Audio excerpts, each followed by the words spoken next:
As far as the white lines and the road and stuff, I'll show you how this one's made.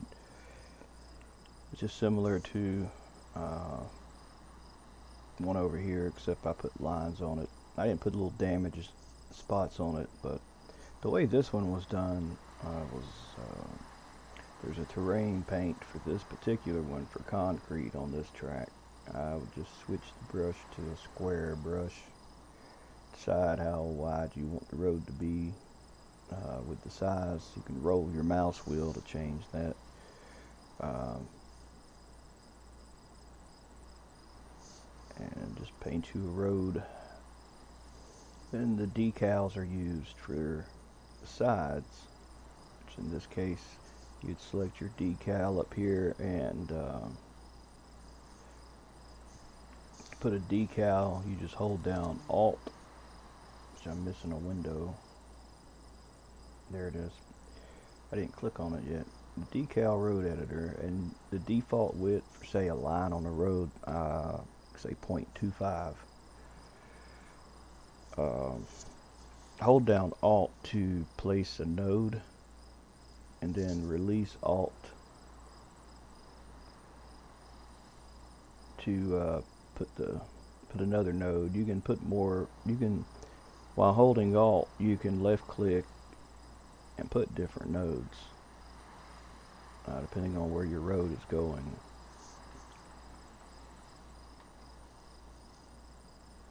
And then over here in the right, on this particular track, this is a small island type line.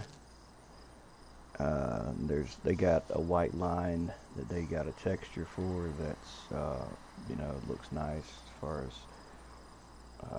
looking like it's painted on some kind of asphalt. For the edge of the road, one way you can do this is quicker than that. You can just make a copy of this one. Just say Control D, and it'll make a copy, and you can drag the copy over. That's helpful when you're making multiple things, and just change that one's texture to. I think this one has a texture Utah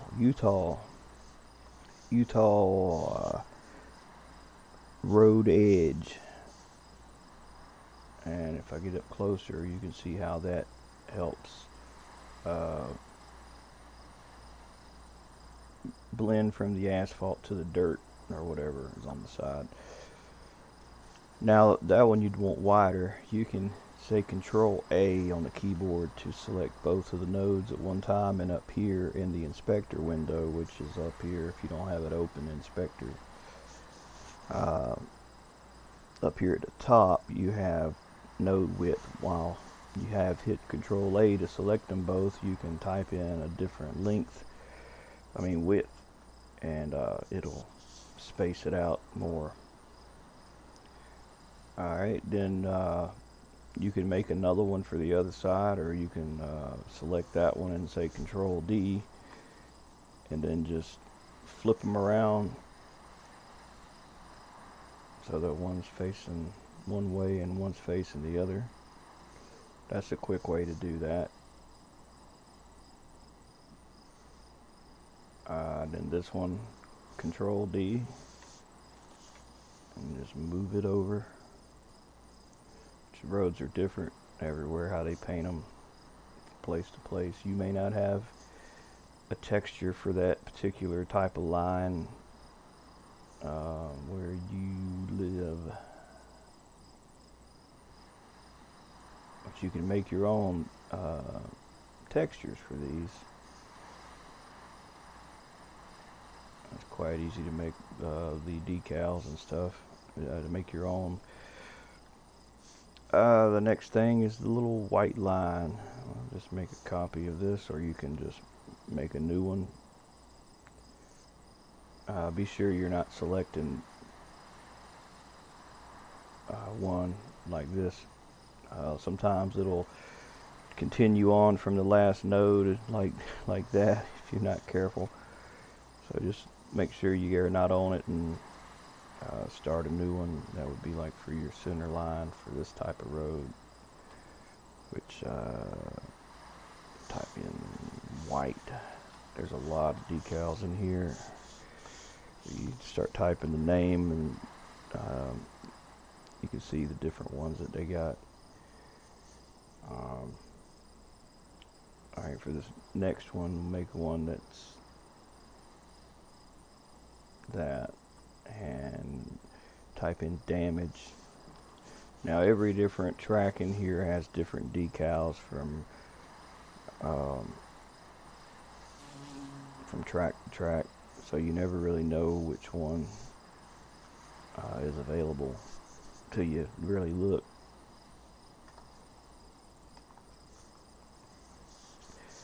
One may not necessarily be on another one.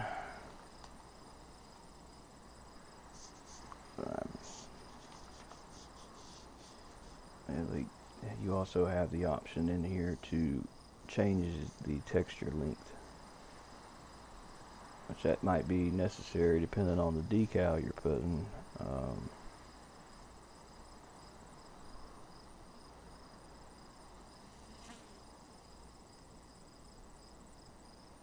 I think it's variations, the one I'm looking for.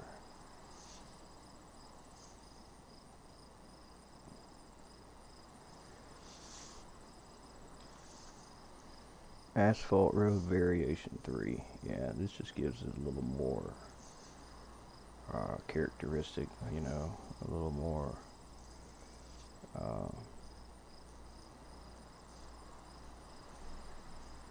just a little more variety. It's a little more weathered.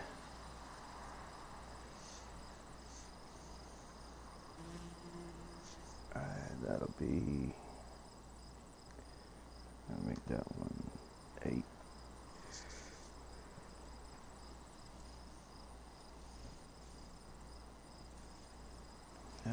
Variation.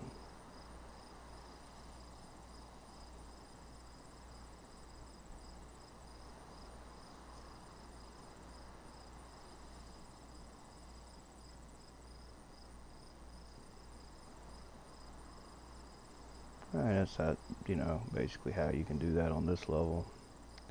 I didn't see yellow lines for this one though. And the dirt roads are pretty much the same, the way they did them. Except I think there is an actual decal for a dirt road on this one.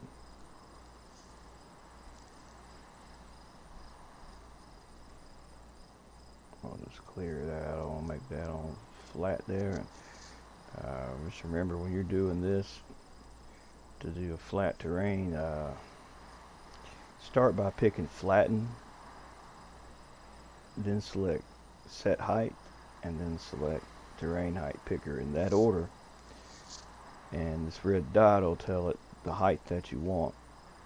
You can select that, and then everything from wherever you drag this will stay that height. If you don't do it in this order, just say you just come over and pick flatten by itself, then what it'll do is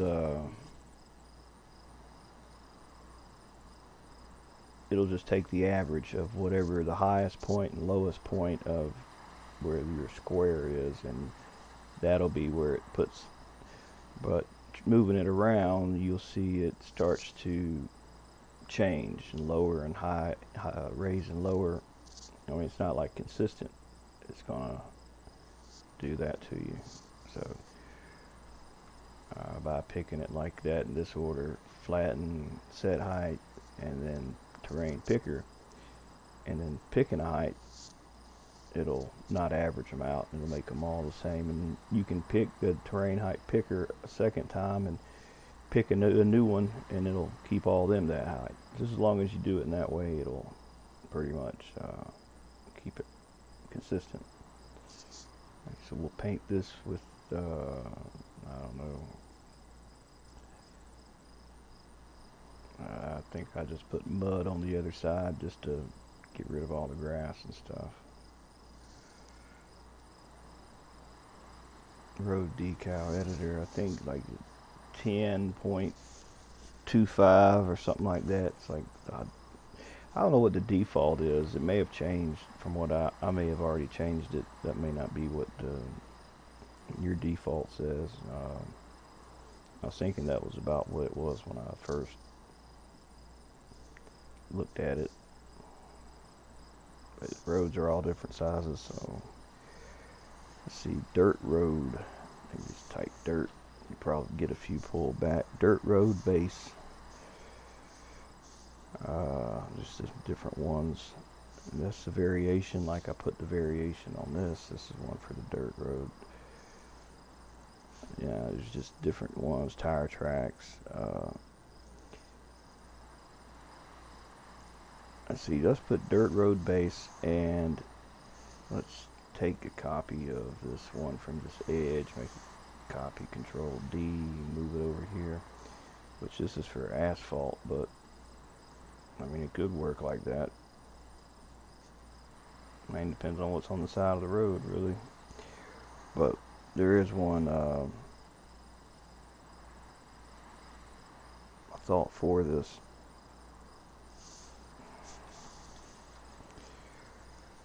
Maybe not. There may not be one. But there are some on other tracks, you know, that work just like this one over here, the way it does with the asphalt. But see, this is a decal, not actually a texture paint. The thing about using decals, though, you can do more with them than, say, the mesh road.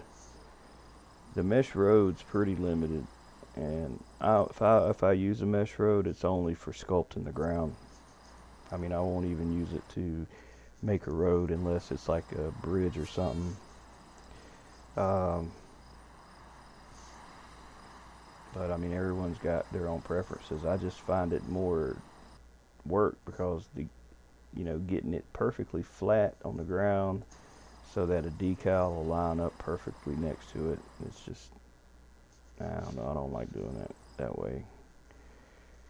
But they do got their own textures too. Well, you can put any texture on it. It doesn't mean it's necessarily for it. But like to put this on the ground, say, or right, the way you gotta have to do that is if you're going up a hill or something. Is where's that? A line with mesh up. Bring the ground up to it. Let's see. It'd be hard to do that on a hill.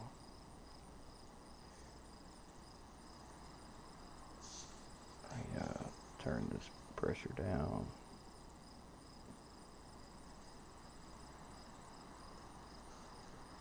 And it just takes just more work. It's easier to just paint the ground, but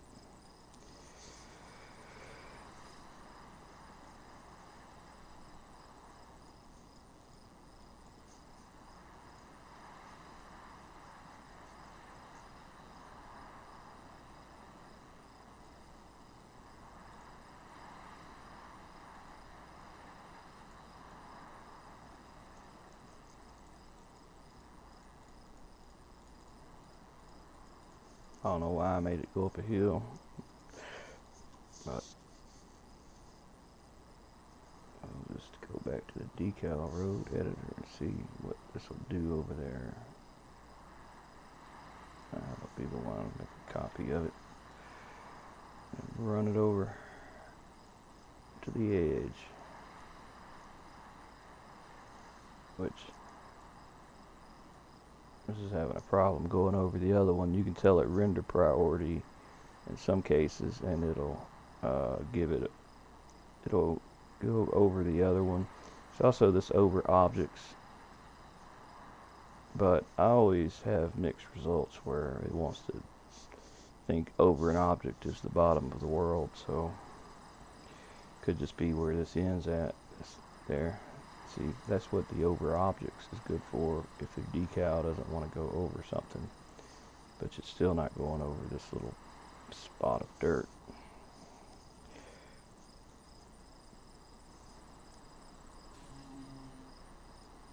No, that's because that's a decal of another road that I made. Let me get rid of that. See, now it's working a little better. just know you have some mixed results with this over object.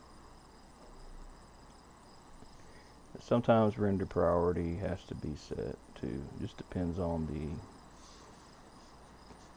every case, everything's different. I think the default was at 10 or 11 render priority. I can't remember what it was now.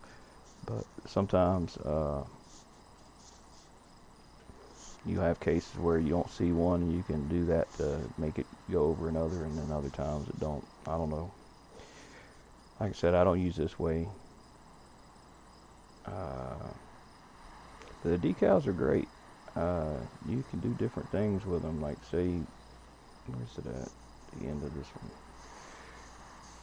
Depending on what you're doing, you can have your ends fade in, so it gradually starts the decal. You can do that with the end piece too, depending on whatever you want to set it to, depending on whatever need you need it for. You can do that with the main roads too. Lighter decals. I mean, anything that's a decal, you can do this.